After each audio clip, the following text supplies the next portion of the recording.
ஆழ்வார் திருநகரியில் நம்மாழ்வாராக ராமபிரான் அவதரித்தார். அப்போது லக்ஷ்மணன் புளிய மரமாக நின்று அவருக்கு நிழல் தந்து சேவை புரிவதாக ஒரு கதை சொல்லப்படுகிறது.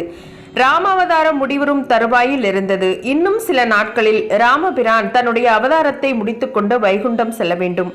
அதை பற்றி ரகசியமாக பேசுவதற்காக ராமபிரானை சந்திக்க யமதர்மன் வந்திருந்தார். ராமரும் யமதர்மனும் ஒரு அறைக்குள் நுழைந்தனர். அதற்கு முன்பாக தம்பி லக்ஷ்மணனை அழைத்த ராமபிரான், நாங்கள் பேசும் சமயத்தில் யார் வந்தாலும் உள்ளே அனுமதிக்க வேண்டாம் என்று கட்டளையிட்டு சென்றார். ஆனால் விதி துர்வாச முனிவரின் உருவத்தில் வந்தது. ராமபிரானும் யமதர்மரும் இருந்த அறைக்கு வெளியே காவலுக்கு லக்ஷ்மணன் நின்று கொண்டிருந்தான். அந்த நேரம் பார்த்து துர்வாச முனிவர் அங்கு வந்தார். கோபத்திற்கு பெயர் போன அவர் லட்சுமணனிடம், நான் உடனடியாக ராமபிரானை பார்க்க வேண்டும், என்னை உள்ளே அனுமதி என்று கேட்டார்.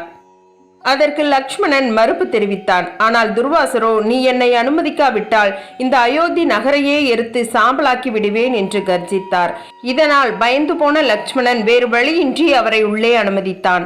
ஆனால் தன்னுடைய கட்டளையை மீறிய லக்ஷ்மணன் மீது கோபம் கொண்ட ராமபிரான், நீ மரமாக போ என்று சபித்தார்.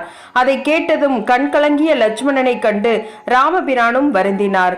கோபத்தில் இப்படி ஒரு சாபத்தை தம்பிக்கு கொடுத்து விட்டோமே என்று மனம் கலங்கினார். இப்படி ஒரு சாபத்தை அளித்ததற்காக தன்னை மன்னிக்கும்படி ராமபிரான் கேட்டார். பதறிப்போன லக்ஷ்மணன், அண்ணா, நீங்கள் சாபம் அளித்ததற்காக நான் கண் கலங்கவில்லை. இது நாள் வரை உங்களுக்கு சேவை செய்வதே என்னுடைய பாக்கியமாக கருதினேன். இந்த சாபத்தால் உங்களுக்கு நான் சேவை செய்ய முடியாமல் போய்விடுமே என்றுதான் வருந்துகிறேன் என்றான். அதை கேட்டு மகிழ்ந்து போன ராமபிரான், லக்ஷ்மணா, எல்லாம் விதிப்படியே நடக்கிறது. சீத்தையை காட்டுக்கு அனுப்பிய பாவத்திற்காக நானும் பூலோகத்தில் 16 ஆண்டுகள் அசைவின்றி தவவாழ்வில் ஈடுபட வேண்டியிருக்கிறது.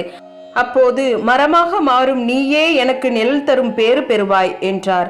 அதன்படியே திருநெல்வேலியிலிருந்து திருச்செந்தூர் செல்லும் சாலையில் உள்ள ஆழ்வார் திருநகரியில் நம்மாழ்வாராக ராமபிரான் அவதரித்தார்.